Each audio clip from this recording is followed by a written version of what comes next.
Hello थ्रियन family. तो episode शुरू होता है जस्ट वहीं से लाइक और सब्सक्राइब कर देना और चलते हैं एपिसोड की तरफ। हुआ किंग्स यहाँ पे बताती है एशियन टाइम से ही ग्रेट एम्परर कहलाने वाला हर एक पर्सन काफी क्वालिफाइड पर्सन था जो दुनिया के पीक पर बैठा था, जो एक्स्ट्रा ऑर्डिनरी लोगोस में भी आता था। और मैंने जो एशियंट इंक्रिप्शंस पढ़े उनमें दर्जनों ग्रेट एम्परर एंडिंग की तरफ गए। फ्लोटिंग टाइम ग्रेट एम्परर भी उनमें से एक थे, लेकिन ग्रेट एम्परर ने उस टाइम पे फ्लोइंग टाइम फॉर्मेशन नाम की एक डिवाइन स्ट्रेंथ को अचीव किया था, जिसका यूज करते ही वो एक पल में हजारों साल बिता सकते थे। और उस प्लेस में आने वाली कोई भी चीज उसके लिए वो 1000 साल बीत चुके होंगे और वो उस टाइम के साथ सूख कर मर जाएगा। जो देख के आंका कहता है फिर इतने पावरफुल एम्परर की डेथ कैसे हुई, जिस पर वो कहती है हालांकि ये तो कोई नहीं जानता, पर र्यूमर है कि फोर्थ सीजन रियलम उनका एकांत का एरिया था जिन्हें फ्लोटिंग टाइम ग्रेट एम्परर ने अपनी मैजिकल पावर के साथ बनाया था। और ऐसा भी र्यूमर था कि फोर्थ सीजन रियलम में कहीं पर फ्लोटिंग टाइम टेम्पल नाम का एक आइकॉनिक पैलेस है जैसे फ्लोटिंग टाइम ग्रेट एम्परर ने पीछे छोड़ दिया है। और उनका क्योंकि वो पर्सनल पैलेस था तो उसमें जरूरी काफी अच्छी अच्छी चीजें होंगी, लेकिन उनमें से दो चीजें सबसे खास है जो अगर आप हासिल कर ले तो फ्यूचर में कल्टीवेशन आपके लिए काफी इजी हो जाएगा। लेकिन बैड लक है कि कोई भी इसे कभी कंफर्म नहीं कर पाया। केवल कुछ अनक्लियर इंक्रिप्शंस हैं जो संकेत देते हैं कि जिस हिडन प्लेस के बारे में मैंने आपको बताया है उसका रिलेशन फ्लोटिंग टाइम टेम्पल से है। उसकी ये कहानी सुनकर तो यहाँ का एक इंटरेस्ट अब काफी बढ़ता जा रहा था, लेकिन तभी वो कहती है अगर आप उसे ढूंढना चाहते हैं तो यह बहुत झंझट भरा है, इसीलिए ऐसे प्रिटेंड करिए जैसे मैंने कुछ नहीं कहा, आपने कुछ नहीं सुना।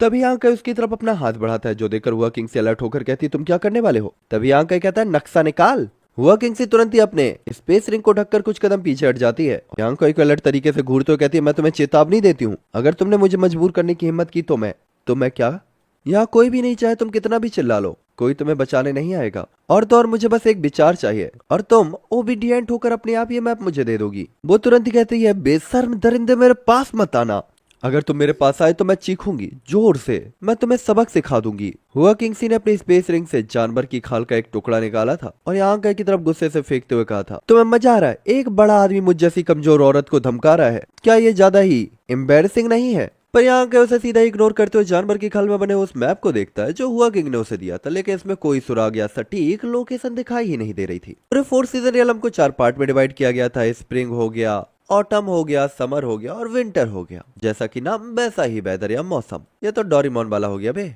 और जब दो एरिया आपस में मिलते थे तो उनके बीच का जो बॉर्डर एरिया होता था वो काफी अजीब हो जाता था, इसीलिए उसे कहा गया ट्विन सीजन माउंटेन रेंज। और ये पूरे 4 सीजन रियलम में फैली हुई थी जो एक बड़े से क्रॉस की तरह थी जो एरियाज को 4 पार्ट में डिवाइड करती थी। जेट स्लिप में आंकाई को ये सारी जानकारी मिल चुकी थी पहले ही, लेकिन हुआ किंगसी द्वारा दी गई इन्फॉर्मेशन से आंकाई को पता चला कि एज्योर सन टेम्पल अभी बहुत कुछ छिपा रहा था। उसने सब कुछ नहीं बताया, कम से कम फ्लोइंग टाइम टेम्पल के बारे में तो कुछ भी नहीं। लेकिन ये भी था कि यहाँ का एक आउटर पर्सन है और उसे सब कुछ नहीं बताया जा सकता। यहाँ तक कि मुरोंग जियोजो ने उसे जो जेट स्लिप दी थी उसमें भी 4 सीजन रियलम के बारे में जानकारी थी, लेकिन उसे पता था ये केवल गाओ जूटिंग की इजाजत से दिया गया होगा, इसलिए इसमें जो कुछ भी होगा उसमें कोई भी हिडन इंफॉर्मेशन नहीं होगी। साथ ही यहाँ कई को ये भी लग रहा था कि एजो सन टेम्पल के लोगों को पता है कि फ्लोइंग टाइम टेम्पल मौजूद है इस एरिया में, बस उन्होंने नहीं बताया। हुआ किंगसी ने यहाँ को जो मैप दिया था उसमें टेम्पल का place summer and winter area के बीच में था, कहां पर ये एग्जैक्ट नहीं पता था।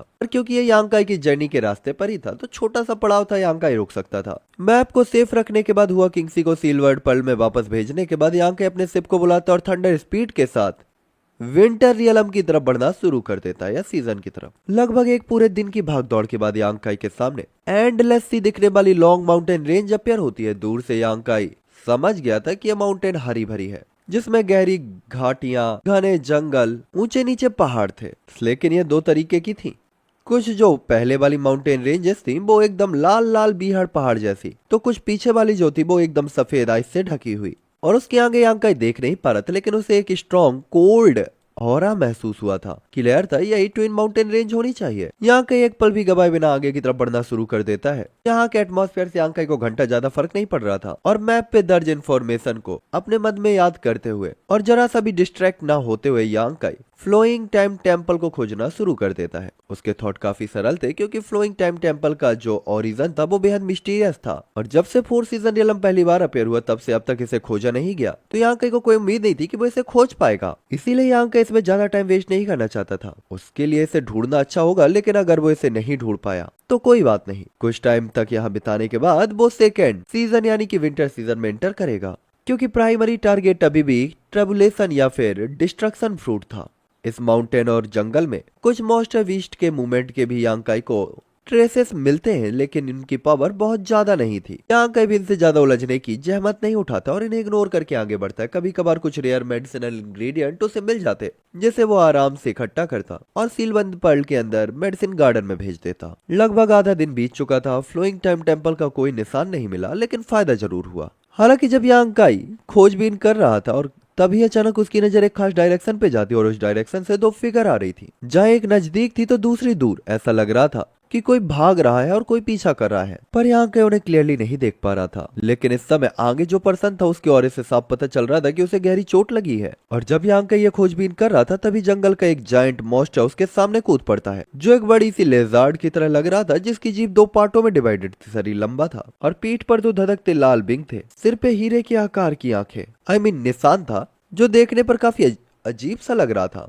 यांग काई को नहीं पता कि वो किससे लड़ रहा है, किसी कल्टीवेटर से या किसी मॉन्स्टर से, लेकिन इस समय इसका एक बिंग कटा हुआ था। उसकी पूंछ गायब थी और बॉडी घावों से भरी हुई थी। और जैसे ही वो हवा में उछला था, वास्तव में वो घबरा गया था, क्योंकि उसे यांग काई के अपने रास्ते में आने की उम्मीद नहीं थी। अगले ही पल उसकी लाल लाल जीभ यांग काई की तरफ झपट पड़ती है और अगले ही पल यांग काई अपनी तरफ आती हुई इस रेड लाइट को देखता है तो अपनी बॉडी को एक तरफ घुमाते हुए वो इससे डॉच करता है और अपनी कलाई को लहराते हुए उसे दर्जनों मून ब्लेड इस छिपकली की तरफ फेंक दे होते हैं। अब जायंट छिपकली की बॉडी काफी बड़ी थी और वो हवा में थी, तो ऑब्वियस सी बात थी कि मून ब्लेड से डॉच करने के लिए उसके पास टाइम नहीं था और सीधा ही अटैक उसे हिट होता है। लेकिन इसकी बॉडी काफी स्ट्रांग थी। यांग काई द्वारा दागे गए मून ब्लेड से उसकी तुरंत मौत नहीं होती, बल्कि उसकी स्किन छिल जाती है, जिससे उसे कुछ मामूली चोटें आई थी और फोर्स के कारण वो सीधे नीचे गिर जाती है और सीरियस चेहरे के साथ यांग काई उसे देखने लगता है कि आखिर ये चीज क्या है। और अगले ही पल यांग काई सीधा ही छिपकली के सिर की तरफ बढ़ते हुए नीचे की तरफ जाता और ड्रैगन ट्रांसफॉर्मेशन सीक्रेट आर्ट का यूज करते हुए राइट हैंड को ड्रैगन क्लॉ में बदल देता है और इसके सिर पर दे मारता है।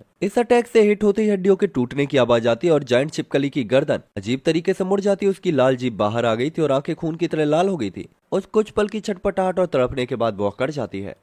यह जो जायंट छिपकली थी रैंक 11 की मॉन्स्टर बीस्ट थी, जो second level the source level के कल्टीवेटर के बराबर थी। अगर ये पहले से ही हैवीली इंजर्ड ना होती तो यांग काई कभी भी इसे इतने कम टाइम के अंदर मार नहीं पाता। देखने पे किसी हाई लेवल का मॉन्स्टर बीस्ट जैसी तो नहीं लग रही थी, लेकिन एक बात तय थी कि इसका मॉन्स्टर कोर बेसकीमती होना चाहिए। और ये सोचते हुए यांग काई नीचे झुकता और कोर निकालने के लिए तैयार होता है, लेकिन उसी पल अचानक एक चेंज आता है। इस छिपकली के फोरहेड पे बना हीरे जैसा निशान चकमकने लगता है, मानो जैसे इसमें खुद की लाइफ आ गई हो। और अगले ही पल ये एक तेज लाइट में बदल कर यांग काई की तरफ बढ़ जाता है, जो देखकर यांग काई चौंकते हुए पीछे हटता है, क्योंकि उसे लगा था कि यह छिपकली तो पहले ही मर चुकी, लेकिन उसे इतने अजीब होने का अंदाजा नहीं था। आखिरकार रैंक 11 के मॉन्स्टर बीस्ट के पास हाई लेवल की कॉन्शियसनेस भी होती है। इनके पास अपने कुछ तरकीबें हो सकती हैं। यांग काई की तरह जो हरकतें थी या मूवमेंट थी वो बहुत फास्ट थी, लेकिन ये लाइट उससे भी ज्यादा तेज। यांग काई इसे डॉच नहीं कर पाता और पलक झपकते ही ये लाइट उसके डिफेंस बैरियर को ब्रेक करते हुए हाथ के पिछले हिस्से में जाकर हिट होती है। और यांग काई तुरंत ही कहता है, बहन की आंख, ये क्या है? लेकिन जल्दी यांग काई को रियलाइज हुआ कि वो कुछ ज्यादा ही सोच रहा था, क्योंकि उसे हाथ में हल्की सी झुनझुनी और पेन महसूस हुआ था, लेकिन ये कुछ पल के लिए था। अगले ही पल ये एकदम रिलैक्स फील होने लग गया था। जब यांग काई ने नीचे देखा तो पाया कि राइट हैंड के पिछले हिस्से पर हीरे के आकार का एक निशान था, जो बिल्कुल वैसा ही था जैसा छिपकली के फोरहेड पर बना था। अगले ही पल यांग काई से कुछ ही दूरी पर अचानक कई फिगर अपेयर होती और अपेयर होते ही उन सभी ने जमीन पर पड़ी हुई उसे जायंट छिपकली की डेड बॉडी को देखा था, तो सीरियस चेहरे के साथ वो यांग काई की तरफ मुड़ जाते हैं। यांग काई जो अभी भी हैरान खड़ा था, उसे पता था कि अगर ये इंजर्ड थी छिपकली तो मारने वाला तो कोई रहा होगा और शायद यही लोग उसे फॉलो करते हुए आए। और जब उसे पता चला कि वो लोग उसकी तरफ आ रहे हैं तो यांग काई काफी हैरान हुआ था, क्योंकि वो अभी भी उस निशान में खोया हुआ था और जब तक उसे रियलाइज हुआ काफी देर हो चुकी थी। तभी आवाज आती है, ये आप हैं, ये आप हैं। दो लोग थे, दोनों के लहजे काफी अलग अलग थे। अगले ही पल यांग काई अपना सिर उठाकर देखता उसे सिर दर्द सा महसूस हो रहा था। उसे रियलाइज हुआ कि सामने की सिचुएशन थोड़ा सा गड़बड़ है। क्या है कि इस छिपकली का पीछा करने वाले जो कल्टीवेटर्स थे वो किसी ग्रेट ग्रुप से बिलोंग नहीं करते थे, बल्कि 4 अलग अलग ग्रुप से बिलोंग करते थे। और इन चारों में से वो आधे लोगों को जानता था। जहाँ पे लेफ्ट साइड पर गाइस एज़ोर सन टेम्पल से जियाओ वाई और मूरोंग जियाओ जियाओ नाम के 2 लोग थे। यांग काई को नहीं पता ये शुरू से ही एक साथ थे या फिर बाद में एक साथ आ गए, क्योंकि समर एरिया में फ्लेम बीच द्वारा पीछा किए जाने के दौरान वे अलग हो गए थे। और इस पल जियाओ वाई यांग काई को एकदम कोल्ड इंटेंट से देख रहा था, जबकि मूरोंग जियो जियो तो एकदम प्यारी स्वीट सी स्माइल के साथ। और इन दोनों के बगल में हेवनली मार्शल होली लैंड के बूचांग अपने इन यांग डुअल बॉडी के साथ खड़ा हुआ होता है। यांग काई इसे अच्छे से जानता था, क्योंकि जिया सेंग और उसके बीच की बैटल को यांग काई ने देखा था। यांग काई जानता था कि अगर उसे सच में इससे लड़ना पड़ा तो इसे हराने के लिए उसे भारी कीमत चुकानी पड़ेगी। हालांकि हेवनली मार्शल होली लैंड से केवल बूचांग ही अवेलेबल था। कोई सरप्राइज की बात नहीं, बूचांग काफी वाइल्ड और रूथलेस पर्सन है, यहाँ तक कि अपने साथियों के लिए भी, तो कोई भी उसके साथ तालमेल नहीं बैठा सकता। तीसरे ग्रुप में दो लोग थे, एक लड़का और एक लड़की। लड़का अट्रैक्टिव और लड़की ब्यूटीफुल थी। दोनों ही काफी अच्छी फैमिली से बिलोंग करते हुए लगते थे, जिसमें लौंडा थर्ड लेवल दाओ सोर्स लेवल का कल्टीवेटर और लड़की फर्स्ट लेवल दाओ सोर्स लेवल का कल्टीवेटर। यांकाओ को नहीं पता था ये दो कौन थे, लेकिन उसे एक बात अजीब लगी थी कि वो आदमी लगातार उसकी तरफ देख रहा था, जबकि लड़की उसे देखते हुए हल्के से स्माइल कर रही थी और लड़का उदास था। कपड़ों पे बने हुए प्रिंट को देखते हुए लग रहा था कि लड़का शायद तक और लड़की स्टार सोल पैलेस से बिलोंग करते हैं, जिसे कम नहीं आकर जाना चाहिए।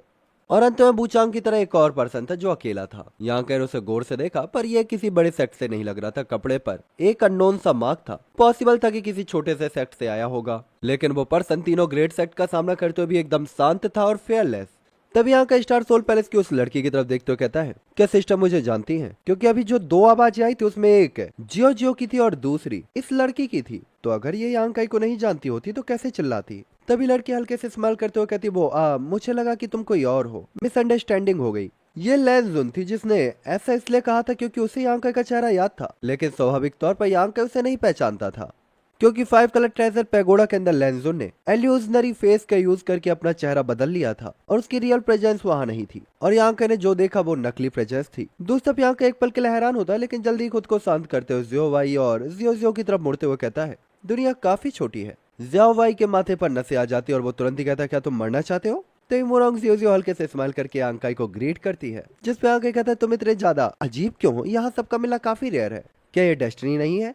जाओ भाई तुरंत कहता है, तुम्हारे साथ कौन डेस्टिनी साझा करना चाहता है? हाँ, लेकिन ये अनएक्सपेक्टेड है कि तुम कुछ हद तक टैलेंटेड हो। तुम फ्लेम डायमंड के पीछा करने से भी बच निकले। हालांकि उसने तारीफ की थी, लेकिन मजाक के वे में। समर एरिया में फ्लेम बीस्ट ने इतने सारे लोगों के होने के बावजूद भी आंकाई को फॉलो किया था, इसलिए उसने सोचा था कि आंकाई तो निश्चित तौर पर ही मर गया होगा।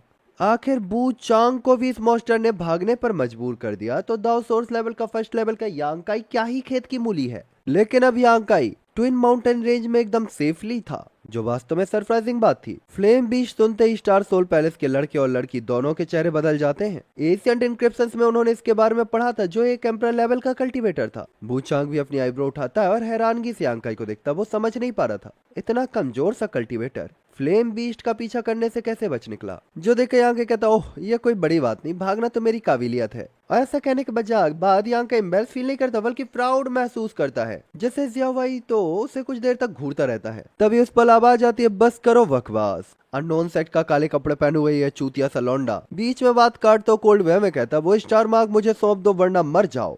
ऐसा लग रहा था जैसे मानो वो यांकाई पे दया कर रहा है कि तुम वो मार्क दे दो और जिंदा रहते हुए चले जाओ। और कोल्ड वे में वो यांकाई को घूर भी रहा था। स्टार सोल पैलेस के दोनों लोगों ने इंटरफेयर नहीं किया था। हालांकि लौंडा नाखुश था, लेकिन लड़की अभी भी इंटरेस्टेड तरीके से यांकाई को देख रही थी, जैसे मानो अच्छा शो देखने का इंतजार कर रही हो। हालांकि जब काफी देर हो गई तो फिर भी मैं पूछना चाहता हूँ, मैं आपको कैसे संबोधित करूँ? यांकाई ने लौंडे को स्माइल करते हुए देखा था। साथ ही बोलते बोलते सीलवर्ड पल के अंदर यांकाई ने सेंस भेजा था और हुआ किंगसी से स्टार सोल पैलेस के उस लड़के और लड़की की आइडेंटिटी के बारे में इंफॉर्मेशन मांगी थी, क्योंकि वो भी वहीं से बिलोंग करती थी। तभी काले कपड़ों में ये लौंडा तुरंत ही कहता है, 8 पाथ सेक्ट लुओ युआन। ओह, तो ये ब्रदर लुओ है, जिनके बारे में मैंने पहले बहुत सुना है। लगता है मैंने आपका बहुत अनादर किया। यांकाई एकदम ऐसे सरप्राइज हो जाता है जैसे मानो सचमुच में उसने इसके बारे में सुना हो, जबकि यांकाई तो इस सेक्ट के बारे में जानता तक नहीं था। जियावाई के चेहरे पे हल्की सी नफरत और एरोगेंस होती है और वो गुस्से में कहता है, सौभाग्य से तुम मेरे एज़ोर सन टेम्पल के डिसाइबल नहीं हो, वरना मैं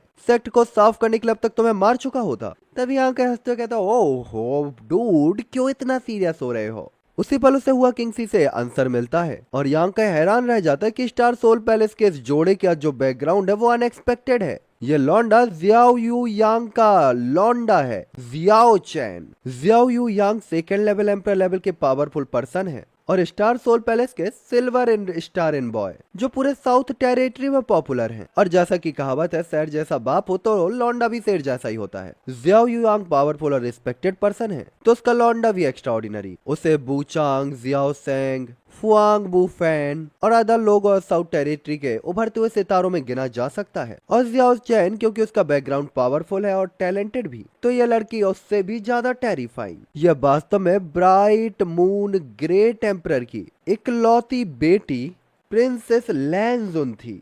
पूरे साउथ टेरिटरी में कुंवारे लड़के इसके लिए अपनी जान देने को तैयार होंगे। अगर ये लड़की किसी से शादी कर ले तो उसका घर तो 1000 साल तक के लिए फलता फूलता रहेगा। साथ ही प्रिंसेस लेंजुन का रुतबा काफी बड़ा था, शायद ही वो कभी बाहर निकलती थी, इसलिए आम कल्टीवेटर के लिए उन्हें देखने का मौका लगभग ना के बराबर था। यहाँ कई को उम्मीद भी नहीं थी कि अपनी रिपोर्टेशन और रुतबे के बावजूद लेंजुन का लाइफ एक्सपीरियंस लेने के लिए 4 सीजन रियलम में आने का फैसला होगा, वो भी तब जब उनकी पावर का लेवल केवल यांकाई के ही बराबर है। क्या वास्तव में ब्राइट मून ग्रे टेम्परर को 4 सीजन रियलम में अपनी बेटी के साथ कुछ भी गलत होने की पॉसिबिलिटी का डर नहीं है? अब तक की बातों पर सोचते हुए यांकाई ने फिर से जियाओ चेन की तरफ देखा था। यांकाई जानता था यह फूल को प्रोटेक्ट करने वाला माली ही है। किसी को लेंजुन तक पहुंचना है तो सबसे पहले इससे होकर गुजरना होगा। और जैसे ये थॉट यांकाई के दिमाग में आता है, चेहरे के इंप्रेशन यांकाई के थोड़ा बदलते हैं और वो तुरंत ही अपने हाथ के पिछले हिस्से पर हीरे के आकार का उस निशान को देखता है और तुरंत ही कहता, ओह, तो ये सचमुच में एक स्टार सील है। कुछ सेकंड पहले यांकाई को लगा था कि ये भंड चीज कुछ तो अलग है, पर यांकाई को ये यकीन नहीं था कि ये वास्तव में स्टार सील है।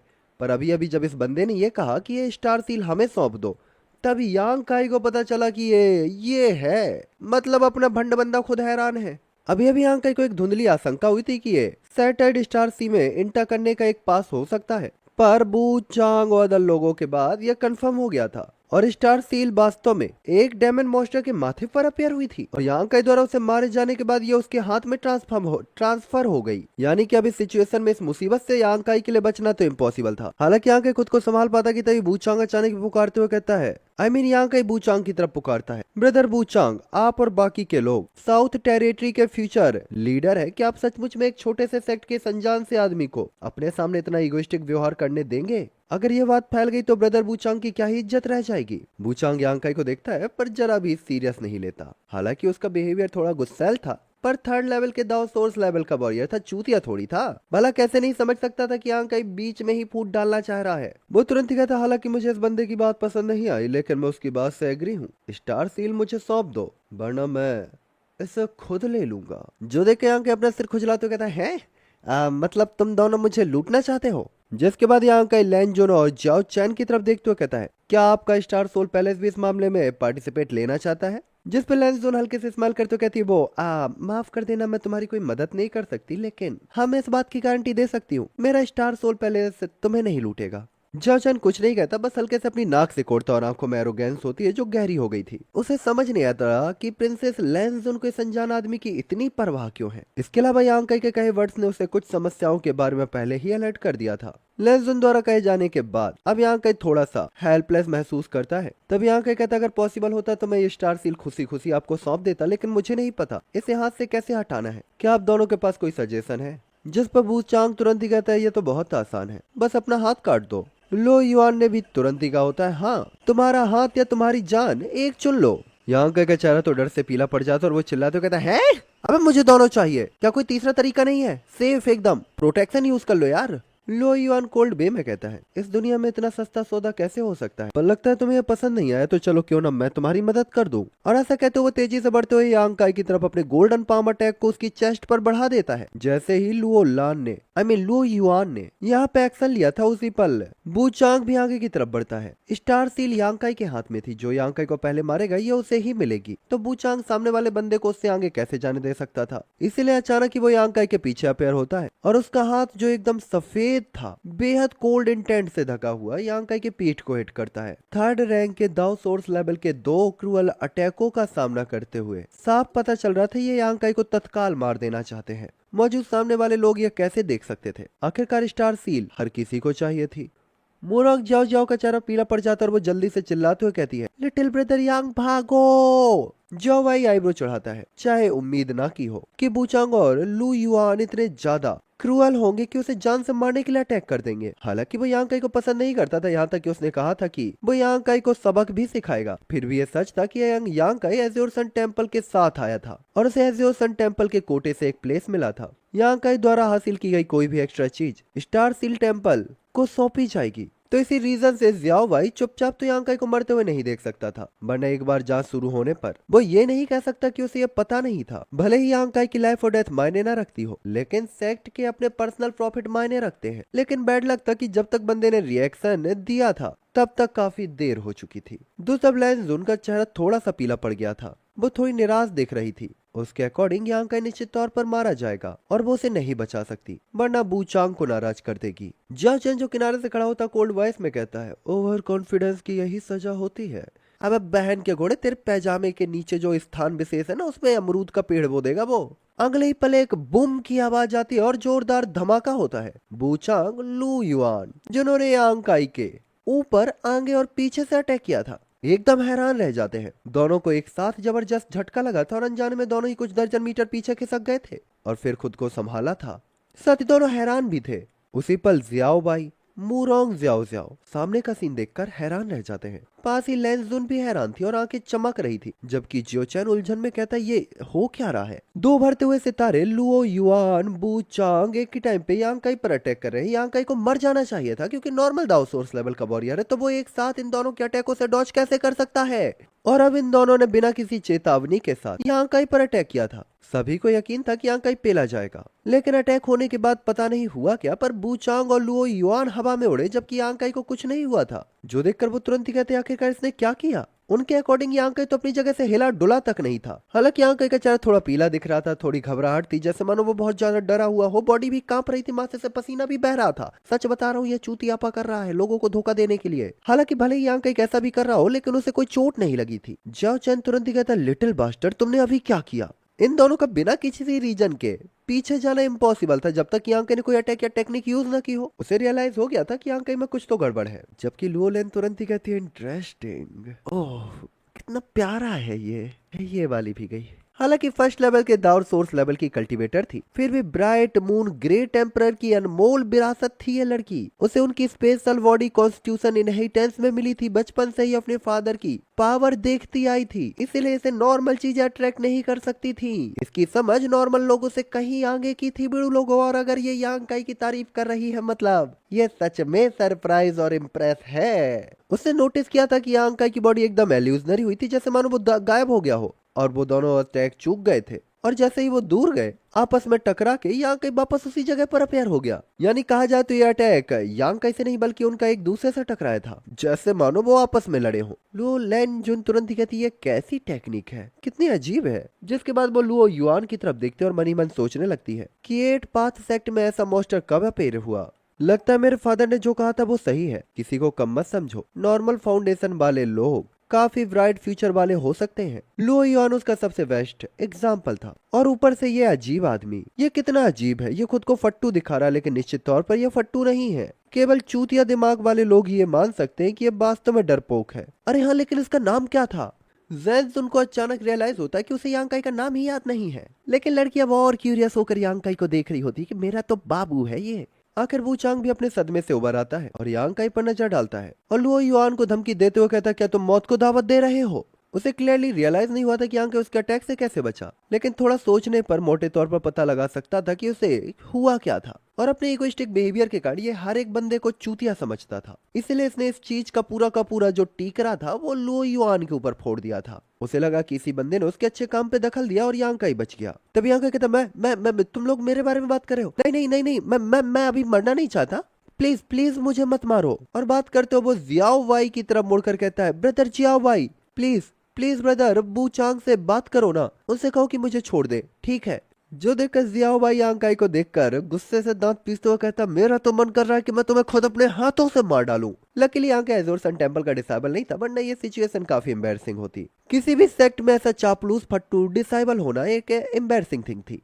यहाँ तक कि बगल में खड़ी मूरोंग जियो ने भी यांग काई को हल्की सी नापसंदगी भरी नजरों से देखा था। क्या तुम लड़ना चाहते हो? मैं तुम्हें चैलेंज करता हूँ। लुओ युआन तो अचानक यांग काई को इग्नोर करते हुए बूचांग को गुस्से भरी नजर से देखता है। नजर से साफ पता चल रहा था कि वो बूचांग से नहीं डरता, वो बूचांग से लड़ने और अपनी ताकत साबित करने के लिए इवेंट की बेताब नजर आ रहा था। और अजीब बात यह थी कि दोनों ने ही अब यांग काई को इग्नोर कर दिया था। बूचांग स्माइल करते हुए कहता है, हिम्मत तो देखो, तुम्हारे जैसा दिलचस्प इंसान मिला हुआ बहुत टाइम हो गया। बोलते समय दोनों अपने होठों को चाट रहे होते जैसे मानो भूखे शिकारी हो जिन्हें एकदम बिना कपड़ों के कोई ब्यूटीफुल ब्यूटी मिल गई हो। दोनों की निगाहें हवा में टकराते ही चिंगारियां उड़ रही होती और यांग काई दोनों के बीच में खड़ा हुआ होता है। हालांकि उसे इग्नोर किया गया था, पर दोनों का दबाव अभी भी उस पर पड़ रहा था, जिससे यांग काई का चेहरा पीला पड़ गया होता है। अबे मार्स के अखरोट तोड़ दिए, हेजलवुड ने बिल्कुल अखरोटों में मारा है। इबिन की तो चारों तरफ फैली हुई हवा भी किलिंग इंटेंट से भरी हुई लग रही थी। तभी आवाज आती है पर्याप्त। लुओ युआन बू चांग को लड़ते देखकर लेंजुन का सब्र टूट गया होता और उसने हल्के से आवाज में कहा था, तुम दोनों मेरे साउथ टेरिटरी के टैलेंटेड लोग हो, आगे से ऐसी छोटी मोटी बातों पर इतनी परेशानी खड़ी मत करना। इस वर्ल्ड में इंटर करने से पहले अंकल जियाओ ने कहा था कि उन्हें उम्मीद है कि सभी लोग सिचुएशन को प्रायोरिटी देंगे। हमारे अपोनेंट हम एक दूसरे नहीं बल्कि दूसरे टेरिटरी के लोग हैं, तो कम से कम मुझे थोड़ी इज्जत तो दो। ये सुनकर बूचांग और लुओ युआन दोनों हैरान हो जाते। उन्हें उम्मीद नहीं थी कि वास्तव में प्रिंसेस लैन युन इस समय मीडिएटर के तौर पर काम करेंगी। हालांकि दोनों थोड़ी दुखी थे, लेकिन प्रिंसेस की बात के बाद भला किसमें इतना दम था कि वो मना कर पाते। लेंजुन को नाराज करना थोड़े टाइम के लिए ठीक होता, लेकिन एक बार जब वो इस एरिया से बाहर निकलते और ये बातें फैलती तो उनके सेक्ट को बुरी तरीके से पनिशमेंट झेलनी पड़ती। तभी जियाओ चैन भी कहता, क्योंकि प्रिंसेस ने ऐसा कहा है तो तुम दोनों रुक जाओ, वरना ये जियाओ अब से तुम दोनों का दुश्मन होगा।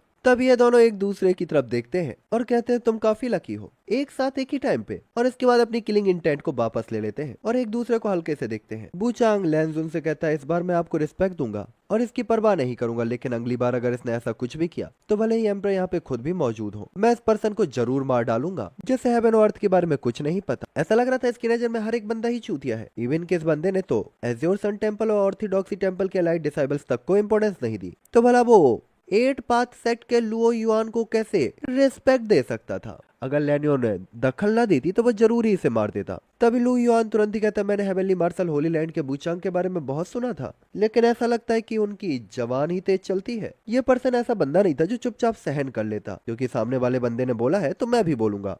तभी लेंजुन मन ही मन सिर दर्द महसूस करते हुए कहती है, अच्छा है, अगर तुम सचमुच में किसी रेयर और कीमती ट्रेजर के लिए लड़ते तो मैं रोकने की जहमत नहीं उठाती, लेकिन महज एक स्टार सील के लिए ये बेकार है। 4 सीजन रियलम में ऐसे कई रियलम है और भी स्टार सील है, और अभी भी सील वर्ल्ड के बंद होने में बहुत टाइम है, तो हमें काफी मिल सकती है। और ऐसा कहते वो यांग काई के हाथ में बनी स्टार सील को देखते हुए कहती है, ये तो बस एक मामूली सी डायमंड स्टार सील है, इसके लिए लड़ने का क्या फायदा। जो देख के यहाँ के कहता है, क्या स्टार सील भी अलग अलग हो गए हैं? रे छोरी, मन ने भी तो बता। तभी जाओ चैन यांग काई को देखते हुए कहता, तुम अब भी बकवास कर रहे हो। वो ऐसे हंस रहा था जैसे मानो अभी अभी उसने ही यांग काई की मदद करके उसे मौत के मुंह से निकाला हो, और अब तो यांग काई को दुम दबाकर यहाँ से भाग जाना चाहिए। वो तुरंत ही कहता, तुम यहाँ मौत का इंतजार कर रहे हो क्या? भाग जाओ छुर। तभी आगे कहता है, तुझे तो मैं बाहर देख लूंगा। और जियाओ वाई की तरफ देखता है। स्टार सील के बारे में जाहिर है वो पूछना चाहता था, लेकिन जियाओ वाई ने तो सीधे ही अपनी निगाहें फेर ली थी। जाहिर तौर पर वो उसे ये बताना नहीं चाहता था, जिससे यांग का उदास होता है। लेकिन जियाओ वाई के बिहेवियर को देखकर एक बात तो तय थी कि उसे पता था कि यांग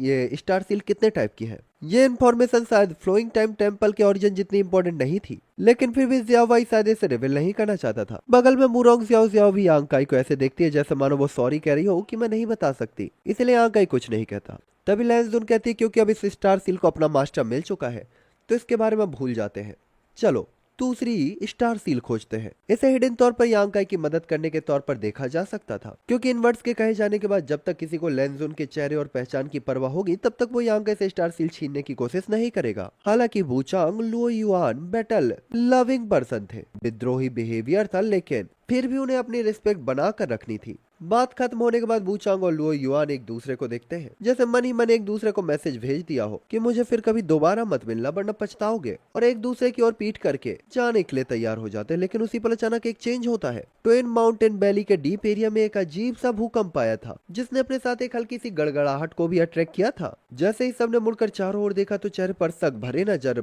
और इम्प्रेशन होते हैं, और अगले ही पल वो पूरी तरीके से हैरान रह जाते हैं। तभी एक आवाज आती है, वहाँ देखो, वो आसमान में। बोलने वाली मुरोंग जियाओ थी। उसी समय वो उंगली का इशारा आसमान की तरफ करती है, और जिस डायरेक्शन पे उसने इशारा किया था उसे फॉलो करते हुए सभी लोग हैरान रहकर ऊपर की तरफ देखने लगते हैं। और उन्होंने आसमान को चीरती हुई एक लाइट देखी थी, जो मानो कोई मेटोरॉइड की तरह गिर रही हो एक निश्चित डायरेक्शन में। पहले तो कुछ ही धाराएं थी, लेकिन जल्दी ही इनकी क्वांटिटी बढ़ने लगी थी। पहली नजर में यह मेटोरॉइड की बारिश जैसी थी। लेंजुन चौंकते हुए कहती, स्टार सील, इतनी सारी स्टार सील। जो सुनकर तो जाओ चैन भी हैरान होते हुए कहता है, प्रिंसेस क्या आपको यकीन है कि ये स्टार सील है? लेंजुन ने आकाश की तरफ देखा था। यह अननोन था कि वो किस टाइप की हीटिंग टेक्निक का यूज कर रही थी, लेकिन उसकी आंखें चमक रही थी और उसके ने हल्के से सहलाते हुए कहा था, कोई गलती नहीं, वे सभी स्टार मार्क हैं। तभी बगल से एक आवाज आती है, सभी ने चारों तरफ देखा था और पाया कि बूचांग, जिसकी पूरी बॉडी लाल सफेद कलर की थी, अगले ही पल गायब होते हुए स्टार सील की डायरेक्शन में जाती है, मानो वो इस मौके का फायदा उठाकर उन्हें अब पकड़ना चाहता हो। उसी के पीछे लुओ युआन,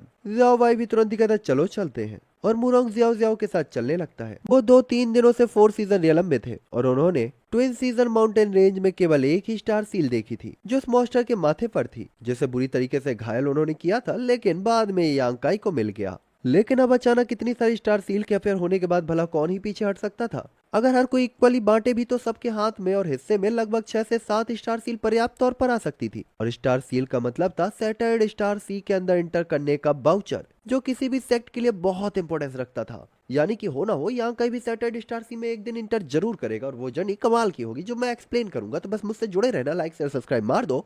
यह एपिसोड एंड होता है यहीं पर, मिलेंगे नेक्स्ट एपिसोड में। बाय बाय बाबू लोगों, बाय बाय मुन्ना, टाटा, सी यू सून।